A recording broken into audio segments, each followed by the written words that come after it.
عشق محبت عشق محبت آنا حضرت آنا حضرت عشق محبت عشق محبت آنا حضرت آنا حضرت. سبحان اللہ. تیرے تو بس عیب تناہی سے ہے بری، حیران ہوں میرے شاہ میں کیا کیا کہوں تجھے.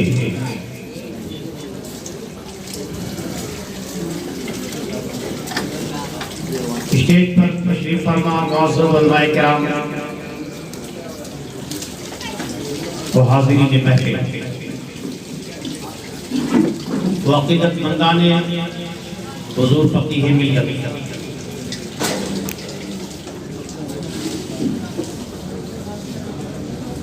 ہماری اور آپ کی یہ خوش بختی ہے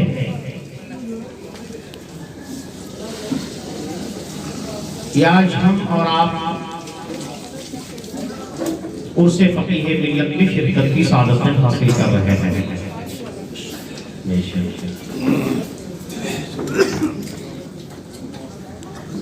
فقیہ ملت کی زندگی کیا تھی، ہم کیا کما ہم بیان کر سکتے ہیں.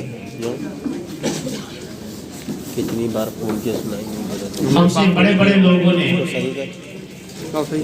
پہ آتا ہے تو بند کر. فقیہ ملت کی زندگی مار کے منہ پہ نہ آئے. جب صفحہ اقتداس پہ لانا چاہا اندھیرا ہو جائے گا. تو ایک دو صفحہ نہیں، 100-200 صفحہ نہیں، کئی سو صفحات پر مشتمل حیات فقیہ ملت میں لکھ ڈالا.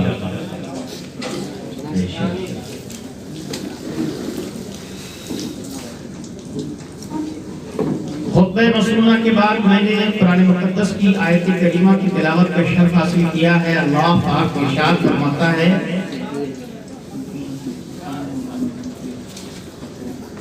اللہ تعالی انہیں جو ایمان لائے اور جنہیں علم کی دولت دی گئی درجوں بلند فرما دیتا ہے.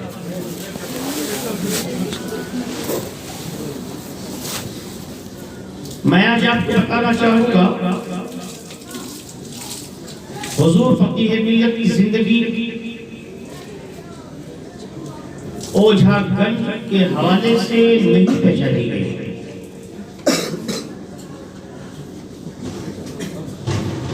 اوجھا گنج ایک گاؤں ہے، دیہات ہے، گوردہ علاقہ ہے.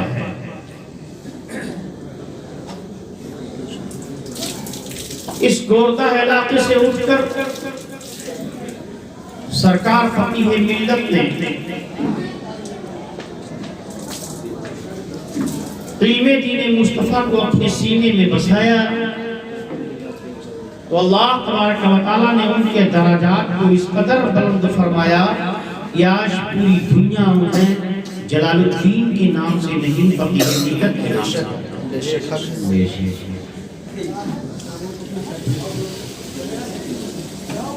انسان اپنی زندگی کے اعتبار سے اور اس کی ذاتی زندگی کے حوالے سے اگر اس پہ غور کیا جائے تو جو بھی عظمت و رفعت و بلندی اسے میسر ہوتی ہے نہ اسے خاندان کی شرافت دائمی کر سکتی ہے، نہ ہی اسے قصبہ و شہر میں آباد ہونے کی شرافت دائمی کر سکتی ہے. ہاں اگر اس کی رفعت و عظمت و بلندی میں کوئی دوامی حیثیت اختیار کر پاتی ہے تو وہ علم کی شے ہے. وہ شے علم ہے. علم کی بنیاد پر انسان جھوپڑی سے اٹھ کر آسمان کی بلندیوں میں پہنچ جاتا ہے.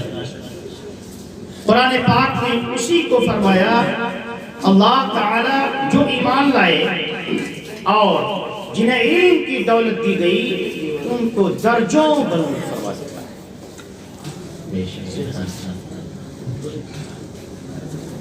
اللہ تبارک و تعالیٰ نے دو چیزوں کو ساتھ میں رکھا، ایک ایمان اور ایک علم. ایمان و علم کا اجتماع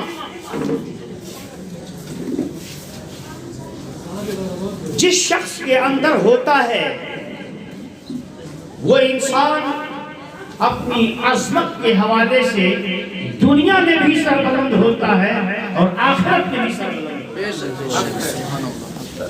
اور ان دونوں میں سے اگر کوئی ایک ہے تو میں سمجھتا ہوں کہ وہ ناقص ہے۔ صرف ایمان ہے، علم نہیں، تو بھی انسان ناقص ہے۔ ہاں اگر علم ہے ایمان نہیں تو بھی وہ انسان ناقص ہے۔ کیا علم اشرف علی تھانوی کے پاس نہیں تھا؟ کیا علم رشید احمد گنگوہی کے پاس نہیں تھا؟ کیا علم عبد الرشید کے پاس نہیں، رشید احمد گنگوہی کے پاس نہیں تھا؟ کیا علم قاسم نانوتوی کے پاس نہیں تھا؟ اسماعیل دہلوی کے پاس نہیں تھا؟ ہاں، ساری چیزیں تھی ان کے پاس، مگر ایمان نہیں تھا۔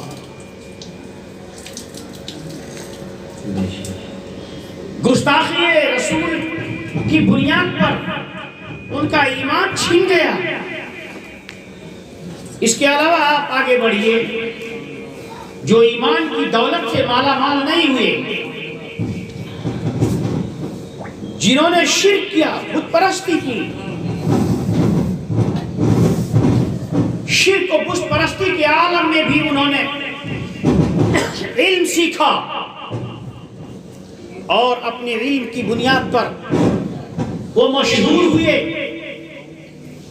کوئی ڈاکٹر بنا، کوئی پروفیسر بنا، کوئی انجینئر بنا، بڑی بڑی ڈگریاں حاصل کی، مگر کیا دیکھا جاتا ہے کہ وہ انسان اتنی بڑی ڈگریوں کے حاصل کرنے کے بعد بھی سماج میں وہ وقار نہیں پاتا جس اہل ایمان نے علم دین مصطفیٰ کو سیکھ کر اپنے آپ کو علم کے ساتھ باعمل عالم بن کر روشن کیا، جو وقار اس کو ملا اور کسی کو اس دنیا میں نہ ملا۔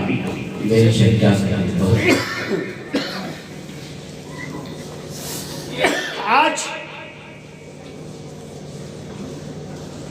ہم حضرت حضور فقیہ ملت کے حوالے سے آپ کو یہ بتانا چاہیں گے، میں نے بھی بارگاہ حضور فقیہ ملت میں خوش عقیدگی کی ہے، 4 سال کا عرصہ گزارا ہے، چاہے وہ فن حدیث ہو، چاہے وہ فن فقہ ہو، چاہے وہ فن نحو ہو، ادب ہو، کچھ بھی ہو، مگر حضور فقیہ ملت کا جو خصوصی فن تھا وہ فقہ تھا، اور علم فقہ کے درس و تدریس میں جو ملکہ حضور فقیہ ملت کو حاصل تھا، ہر طالب علم ان کی بارگاہ سے جب پڑھ کر آتا تھا تو اس کے چہرے شاداں و فرحاں ہوا کرتے تھے۔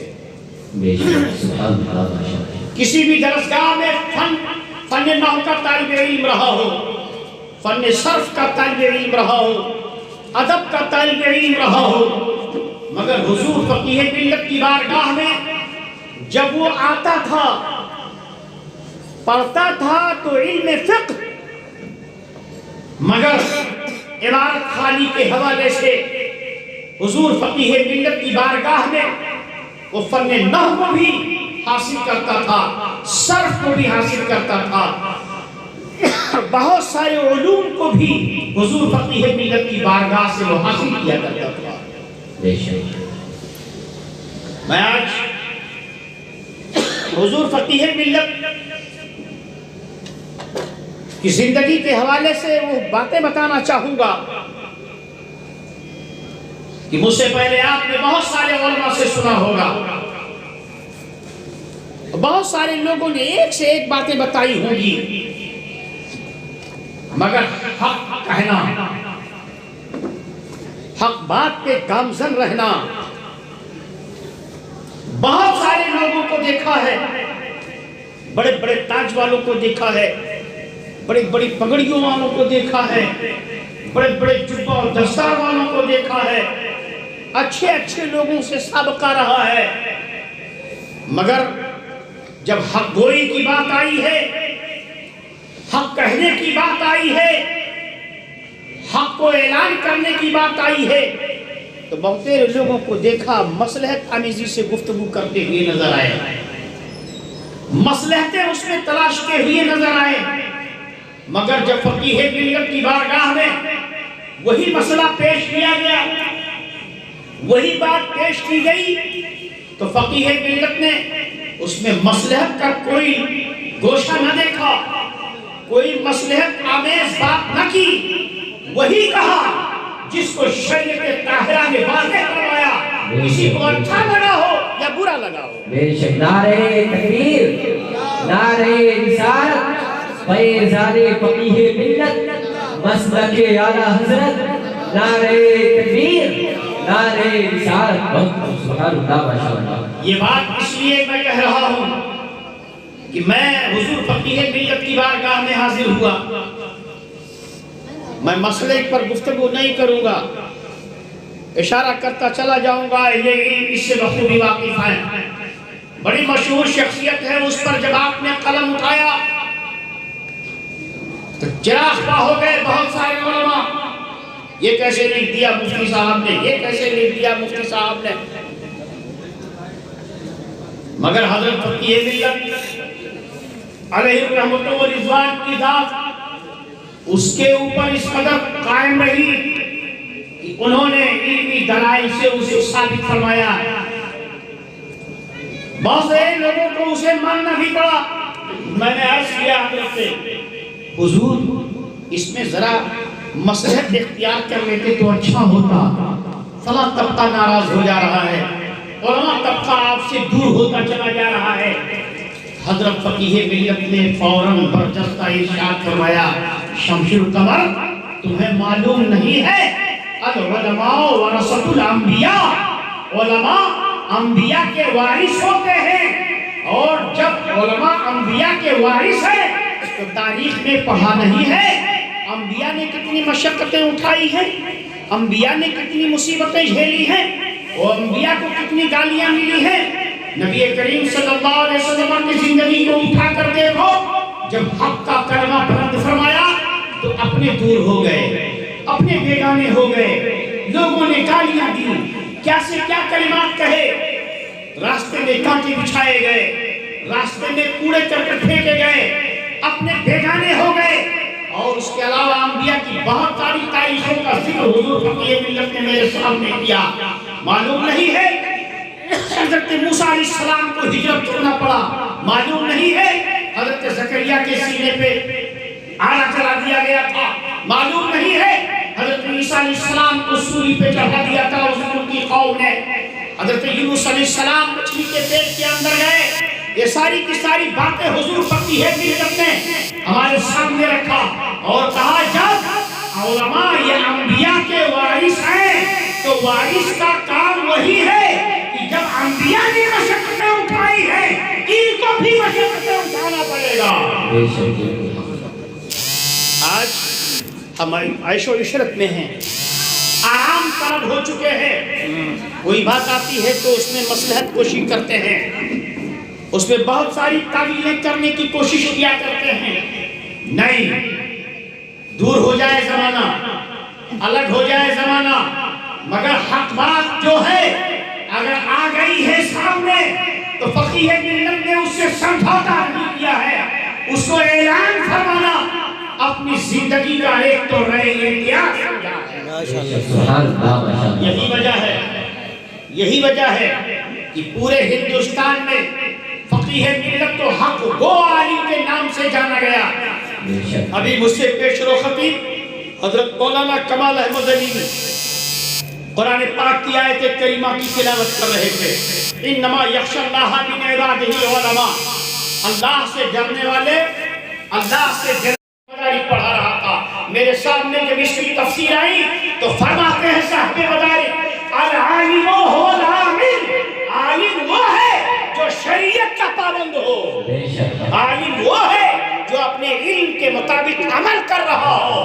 حضرات میں آج آپ کو یہ بتانا چاہتا ہوں، حضور فقیہ ملت کی زندگی کو جب ہم نے دیکھا تو حضور فقیہ ملت کی زندگی اپنے علم کے ساتھ ساتھ سراپا پیکرے عمل بن کر چل رہے تھے، اور جناب والا یہ ان کا عمل ہی تھا، یہ ان کا عمل ہی تھا کہ آج حضور فقیہ ملت کو ہندوستان ہی نہیں پوری دنیا میں اس قدر شہرت حاصل ہوئی کہ ہر ایک انسان کے لب پر اگر حق گو عالم کے نام سے ذکر کیا جاتا ہے تو سب سے پہلے فقیہ ملت کا نام لیا جاتا ہے،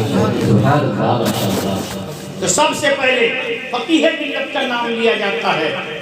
حضرات، حضور فقیہ ملت کی زندگی ہمارے سامنے کھلی کتاب کی طرح ہے۔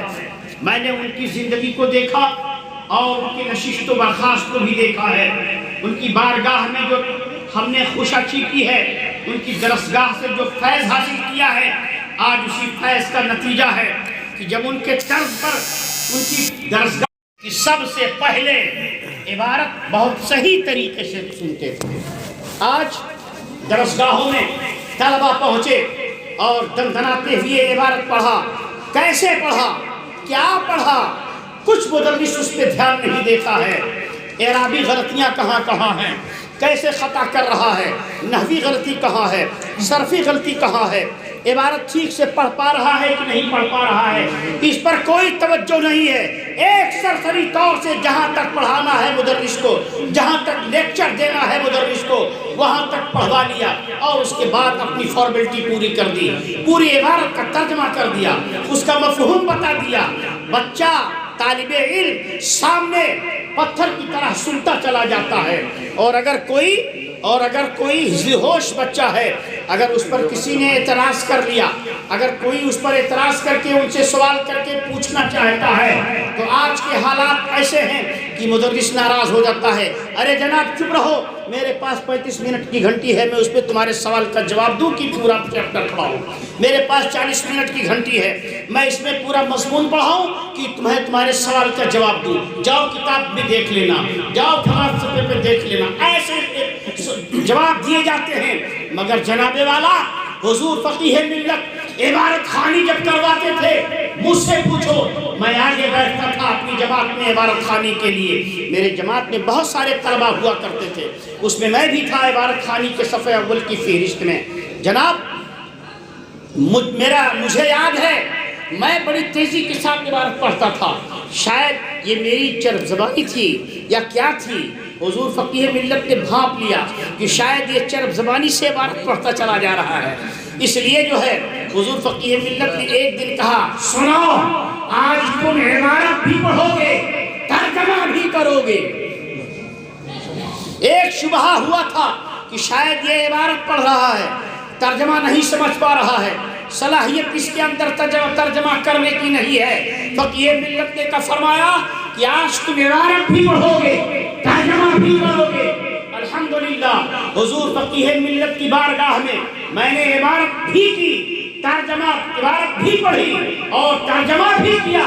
ترجمے میں 2-3 غلطیاں آئیں، حضور فقیہ ملت نے بہت آسان لفظوں میں اسے بتایا، اور اس کے بعد آخر میں حضور فقیہ ملت نے فرمایا، میں نے تم سے ترجمہ اس لیے کروایا ہے کہ مجھ کو شبہ تھا کہ خالی تم عبارت پڑھ پاتے ہو، ترجمہ کی صلاحیت تمہارے اندر نہیں ہے۔ آج مجھے پتا چلا کہ تمہارے اندر سمجھنے کی بھی صلاحیت ہے، ترجمہ کرنے کی بھی صلاحیت ہے۔ جناب والا یہ میں اپنی تعریف میں نہیں بول رہا ہوں، حضور فقیہ ملت کی تربیت کا اظہار کر رہا ہوں، اور آج اسی تربیت کا نتیجہ ہے کہ جس جگہ بیٹھ گیا الحمدللہ جو کتاب آئی اس کو پڑھایا، جو فن آیا اسے پڑھایا، جو موضوع دیا گیا اس پر گفتگو کی، کہیں کسی پر خوف نہیں محسوس کیا۔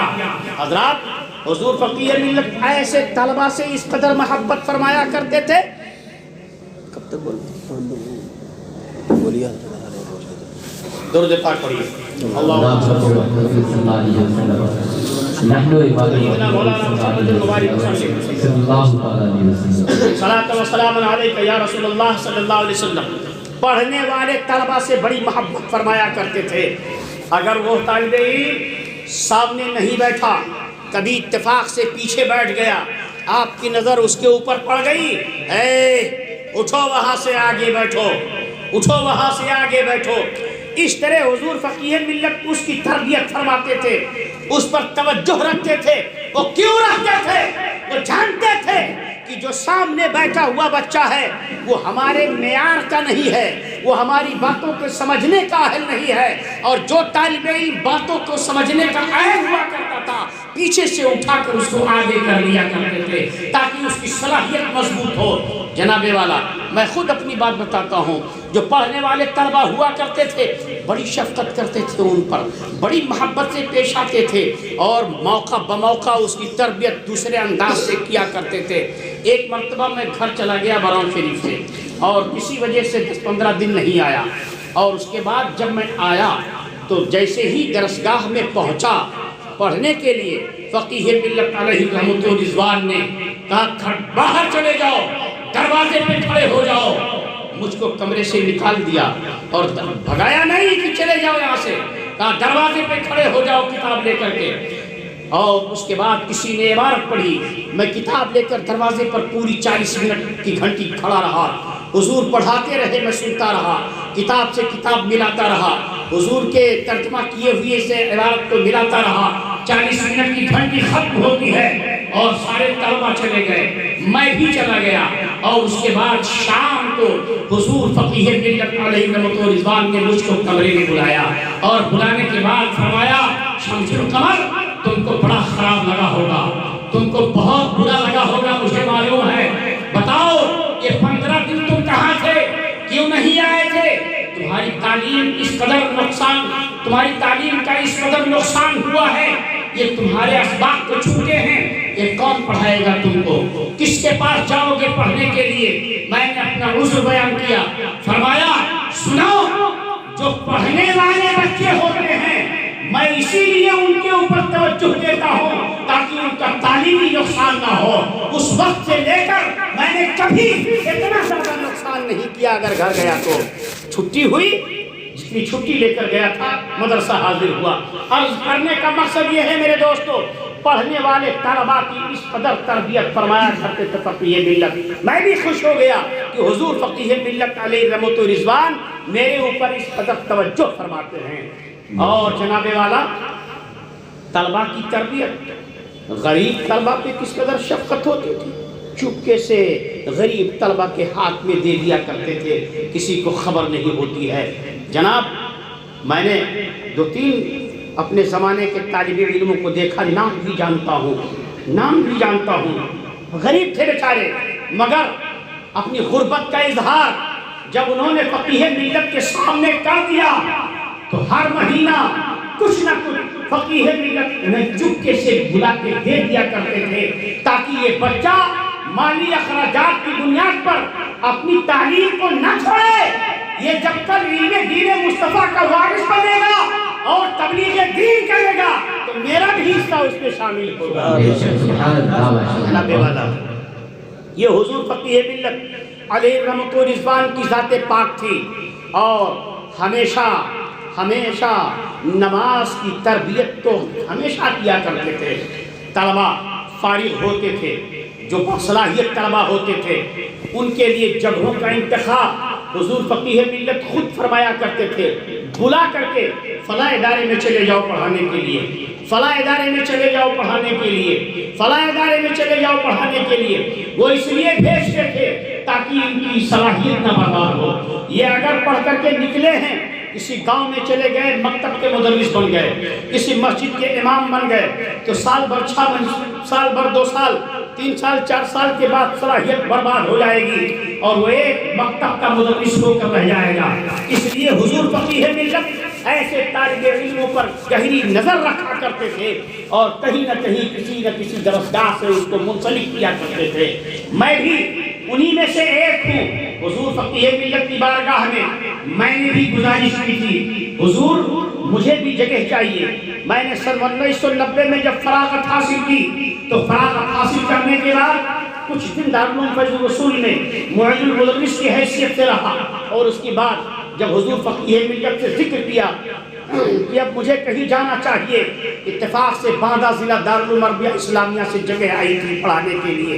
بہت سارے نظروں میں علماء تھے ان کے فارغین میں، مگر حضور فقیہ ملت علیہ رحمۃ و رضوان اور میرے مخصوص استاد اور بھی گزرے ہیں جن کو دنیا حجت العلم حضرت علامہ مفتی قدرت اللہ صاحب اللہ کے نام سے یاد کرتی ہے. یہ دونوں شخصیتیں بہت چاہتی تھی. ان دونوں کا اتفاق ہوا کہ دارالعلوم عربیہ اسلامیہ میں انہیں بھیج دیا جائے. مفتی صاحب سے بھی رابطہ کیا گیا اور حجت العلم حضرت علامہ مفتی قدرت اللہ صاحب سے بھی رابطہ کیا گیا. دونوں کا اتفاق ہو گیا کہ باندہ انہی کو بھیج دیا جائے. اور ساتھ میں مفتی نظام الدین براؤں شریف ان کی بھی تقرری ہوئی اور میرے ایک ساتھی اور تھے رئیس ان کی بھی تقرری ہوئی. عرض کرنے کا مقصد یہ ہے کہ ایسے لوگوں پر ہمارے یہ اساتذہ اس قدر مشفق ہوا کر شفقت فرمایا کرتے تھے اور مشفق رہے ہمیشہ ہمیں کہ جب بھی ضرورت پڑی وہاں سے یہاں جب بھیجنے کی ایک حکم ہوا تم کو اس طرف گاہ لے جانا ہے پڑھانے کے لیے. وہ طالب علم بھی فرما بردار ہوا کرتے تھے، فوراً حکم کی تعمیل کرتے تھے، چلے جایا کرتے تھے پڑھانے کے لیے. مجھ کو لیٹر دیا گیا دارالعلوم عربیہ اسلامیہ سادی مدن پور باندھا گیا پڑھانے کے لیے اور وہاں تقریباً 5 سال میں نے پڑھایا ہے. اور جناب والا میں آپ کو بتانا چاہتا ہوں یہ اس لیے ہوا، آج میں اس لائق ہوا صرف انہی اپنے اساتذہ کے رحم و کرم پر، انہی اپنے اساتذہ کی دعاؤں سے، اپنے انہی اساتذہ کی تربیت سے، اپنے انہی اساتذہ کے ہی جو ہے شفقت کی بنیاد پر میں اس قدر ہوا جو آج آپ کے سامنے کچھ بولنے کی طاقت رکھتا ہوں، کچھ لکھنے کی طاقت رکھتا ہوں. کہیں 10 لوگ مجھے جانتے اور پہچانتے ہیں ورنہ من آنم کی من دانم. یہ ہمارے اساتذہ ہیں، یہ ہمارے اساتذہ ہیں. اور میں آج آپ کو بتانا چاہتا ہوں میرے سامنے طلبہ بھی ہیں اور بہت سارے لوگ بھی ہیں جس نے جس قدر اپنے استاد کی عزت کی اللہ تبارک و تعالیٰ اس استاد سے اسی قدر اس کو علم عطا فرماتا چلا گیا. آج حال یہ ہے، آج حال یہ ہے کہ اگر استاد پانی مانگ لے بیٹا پانی لے آؤ اور جانا ہو تقریباً 10-15 قدم تو طلبہ محسوس کرتے ہیں فلانوک بھیج دیتے تو بڑا اچھا ہوتا، فلانوک بھیج دیتے تو بڑا اچھا ہوتا. مگر یاد رکھو دارالعلوم فیض الرسول کی زندگی مجھے یاد ہے. حضور فقیہ ملت دارالحدیث میں رہا کرتے تھے اور تقریباً 100 میٹر کی دوری پر وہاں کا لیٹرین بنا ہوا ہے اور آج بھی وہ لیٹرین وہاں پر ہے. میں کیا بتاؤں، میں شکوہ نہیں کرتا. آج تو اتنی زیادہ سہولیات فراہم کر دی گئی ہیں مدارس میں کہ مدرسین کے کمروں سے اٹیچ لیٹرین باتھ روم بعض جگہوں پہ بنے ہوئے ہیں، ہاسٹل میں اٹیچ بنے ہوئے ہیں، کہیں دور جانے کی ضرورت نہیں ہے. مگر 100 میٹر کے فاصلے پر براؤں شریف میں لیٹرین بنا ہوا تھا. جیسے حضور فقیہ ملت لوٹا لے کر کمرے سے نکلتے تھے، میں دارالحدیث میں رہتا تھا، لپک کر لوٹا ہاتھ میں لیتا تھا اور لیٹرین تک لے جایا کرتا تھا. لوٹے میں پانی بھرتا تھا، لیٹرین میں ڈالتا تھا، اس کے بعد پھر حضرت فقیہ ملت کے لیے پانی رکھتا تھا، پھر حضرت فقیہ ملت کا انتظار کرتا تھا کب نکلے. حضرت فقیہ ملت نکلتے تھے، لوٹا ہاتھ میں لیتا تھا اور کمرے تک لا کے چھوڑ دیا کرتا تھا. یہ اس وقت کی تربیت ہے. حضرات میرے عزیز بچے طلبہ اگر ہو تو وہ بھی سنیں. اس قدر جب طلبہ اپنے استاذ کا احترام کرتے ہیں، ان کی عزت کرتے ہیں، تب وہ علم سے مزین ہوتے ہیں، علم سے مصدق ہوتے ہیں. جناب آج بھی جس قدر لڑکوں نے بچوں میں طلبہ نے احترام کیا، اللہ تبارک و تعالیٰ اس استاذ سے فیض ایسے ہی اسے بخشتا ہے. میرے دوستو میں بتانا یہ چاہتا ہوں وہ فقیہ ملت علیہ رحمت و رضوان ابھی روب و داب کے حوالے سے ہمارے پیشتر خطیب کچھ کہہ رہے تھے. بیچارے روب و داب پر تو میں گفتگو نہیں کرتا، حضور فقیہ ملت کی اصولی زندگی پہ میں گفتگو کرتا ہوں. یہ روب و داب جب ایک انسان با اصول ہوتا ہے تو اس کے اصول سے اس کا روب اور اس کے دبدبے آٹومیٹک اس کے قلب و جگر پر جو ہے بیٹھ ہی جایا کرتے ہیں. حضور فقیہ ملت کے پاس میں کھڑا ہوا تھا اور ایک لڑکا مسواک یوں کرتا ہوا جا رہا تھا، ایسے اوپر نیچے کرتا ہوا جا رہا تھا. حضرت فقیہ ملت کی نگاہ اس کے اوپر پڑ گئی. کہا بلا لاؤ اس کو. میں دوڑا ہوا گیا, بلا کے لے کے آیا. میں سمجھتا تھا شاید کوئی خطا ہو گئی ہے, شاید کوئی غلطی کر گیا ہے, ابھی ڈانٹا جائے گا, یہ ابھی معقوب ہوگا یہ. مگر جب اس کے پاس میں لے کر کے آیا, حضور فقیہ ملت علیہ رحمت و رضوان نے فرمایا کتنے سال سے تم فیض رسول میں پڑھ رہے ہو؟ کہا 3 سال سے پڑھ رہا ہوں. کہا 3 سال سے تم فیض رسول میں پڑھ رہے ہو, ابھی تمہیں مسواک کرنے کی تمیز نہیں ہوئی ہے؟ مسواک ایسے نہیں, ایسے کیا جاتا ہے, ہاتھ سے کر کے ایسے بتا کر کے. حضور فقیہ ملت نے اس کی تربیت فرمائی. کہا جاؤ. مجھے یاد آیا امام اعظم رحمت اللہ علیہ کی بارگاہ میں وہ ایک عورت پہنچی تھی. کہا حضور میرا بیٹا گڑ بہت کھا رہا ہے, حضور میرا بیٹا گڑ بہت کھا رہا ہے. اس وقت تک امام اعظم ابو حنیفہ رحمت اللہ تعالیٰ علیہ گڑ زیادہ کھا رہے تھے. اور اس کے بعد کہا آؤ کل اپنے بیٹے کو لے کر کے آنا, اب میں کچھ اس کو نصیحت کروں گا. عورت چلی گئی. دوسرے دن پھر وہ آتی ہے اپنے بیٹے کو لے کر کے. کہا حضور یہی بچہ ہے, بہت زیادہ گڑ کھا رہا ہے. اور امام اعظم علیہ رحمت و رضوان نے فرمایا بیٹا جاؤ, آج کے بعد سے گڑ زیادہ نہ کھانا, کم کھانا, زیادہ نہ کھانا. کہا اتنا ہی کہنا تھا تو کل ہی کہہ دیتے, آج بلانے کی کیا ضرورت تھی؟ فرمایا کل تک میں خود اس کو کھا رہا تھا زیادہ, اور جب تم نے مجھ سے پوچھا ہے تو میں نے عہد کر لیا ہے کہ آج کے بعد سے میں بھی زیادہ نہ کھاؤں گا, تب میں کسی دوسرے کو نصیحت کر سکوں. حضور فقیہ ملت نے اس کو ایسے اپنے ہاتھ سے کر کے بتایا مسواک اس طرح کیا جاتا ہے. پتہ یہ چلا کہ استاد جب خود اس پہ عمل پیرا ہوتا ہے تب طلبہ کو بھی جب نصیحت کرتا ہے استاد تو وہ بات اس کے اندر اثر کیا کرتی ہے. اور اس طرح سے بہت ساری باتیں حضور فقیہ ملت کی زندگی کے حوالے سے ہے. جناب میں نے علماء کی زندگی کو دیکھا ہے. میں بمبئی سے آ رہا تھا, اتفاق سے میرا بھی ٹکٹ حضور فقیہ ملت کی ہی بوگی میں پڑ گیا. اتفاق کہہ لیجئے, میں تو جانتا نہیں تھا کہ حضرت کا بھی ٹکٹ اسی میں ہے, لیکن بہت سارے علماء تھے, میں بھی اسی میں تھا. اور یہ زمانہ وہی ہے جب اس کی فاؤنڈیشن ڈالی جا رہی تھی, مرکز تربیت افتاء کی بنیاد ڈالی جا رہی تھی. اور حضور فقیہ ملت سے میری ملاقات ٹرین میں ہوئی. پورا معاملہ میرے سامنے حضور فقیہ ملت نے رکھا, اور میرے اوپر بھی جو ممبری فیس کی جو ہے ممبری فیس ہوتی ہے میرے اوپر بھی نافذ فرمایا, اور میں نے بھی اس کو دیا اس کے فاؤنڈیشن میں, اس کی بنیاد میں. جناب والا, اور اس کے اندر بہت سارے علماء تھے بوگی کے اندر, ایسے علماء تھے کہ میں نام دوں تو شاید اچھا نہیں ہوگا. مقتدر علماء تھے, باعزت علماء تھے, مشہور علماء تھے. مجھ سے حضور فقیہ ملت نے فرمایا کہ جا کے فلاں مولانا بیٹھے ہوئے ہیں, ان سے پوچھ کے آؤ کہ کیا وضو کے لیے لوٹا لیے ہیں آپ, کیا وضو کے لیے لوٹا ہے آپ کے پاس, وضو کیسے کریں گے. میں گیا اور میں نے پوچھا کہ آپ کے پاس وضو کرنے کا کوئی ذریعہ ہے, وضو کیسے کریں گے. کہا ابھی اسٹیشن پہ اتر کر کے پانی آ رہا ہوگا کر لیں گے, لوٹا لے کر کے کون چلتا ہے. میں لوٹ کر کے آیا, میں نے بتایا کہ حضور ان کے پاس لوٹا وغیرہ کچھ نہیں ہے, کہتے ہیں اسٹیشن پہ ضرورت پڑے گی تو ہم کر لیں گے. کہا دیکھو یہ مولانا لوگ ہیں, نماز کا وقت ہو جائے گا تو کیسے کب وضو کریں گے, کیسے کیا کریں گے, اور پانی جہاں سے لیں گے ٹوٹی سے وہ قاعدے سے وضو ہوگا کہ نہیں ہوگا, پیخانے میں جائیں گے آپ دست لیں گے کیسے لیں گے, کیا کریں گے, پاک رہیں گے کہ ناپاک رہیں گے. مجھ کو دیکھو حضور فقیہ ملت نے اپنے جھولے سے اتنا بڑا لوٹا نکالا اور کہا یہ لے کے جاؤ میرے لیے پانی لے کر کے آؤ. دوڑا ہوا گیا اسٹیشن سے پانی بھر کے لے کے آیا اور حضور فقیہ ملت کے سامنے میں نے رکھا.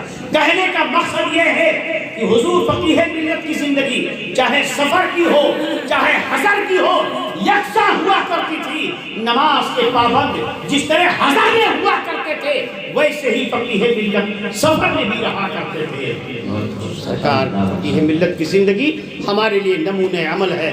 بس میں اپنی گفتگو کے اسی پہ ختم کروں گا.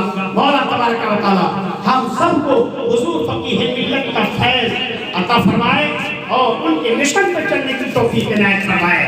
حضرات یہ مشن، یہ مرکز تربیت افتاء ہمارے سامنے حضور فقیہ ملت کا مشن ہے۔ میں نے حضرت علامہ مفتی انور احمد صاحب اللہ اور حضرت علامہ مفتی ابرار احمد صاحب اللہ اور اظہر احمد صاحب اللہ سے کہا تھا، حضور فقیہ ملت کے مشن میں کہیں بھی اگر آپ مجھ کو جوڑنا چاہیں گے تو میں اس مشن میں جوڑنے کے لیے تیار ہوں، شرط یہ ہے یا آپ محبتوں کا خراج ہمیں پیش کرنے کا موقع دیجیے، اور میں وعدہ کرتا ہوں کہ انشاءاللہ تبارک و تعالی جس قدر ہو سکا فقیہ ملت کے اس مشن کو آگے بڑھانے میں ہم تن آپ کے ساتھ ہیں، آپ آگے بڑھیں، ہم آپ کے ساتھ ہیں۔ وآخر دعوانا ان الحمدللہ رب العالمین۔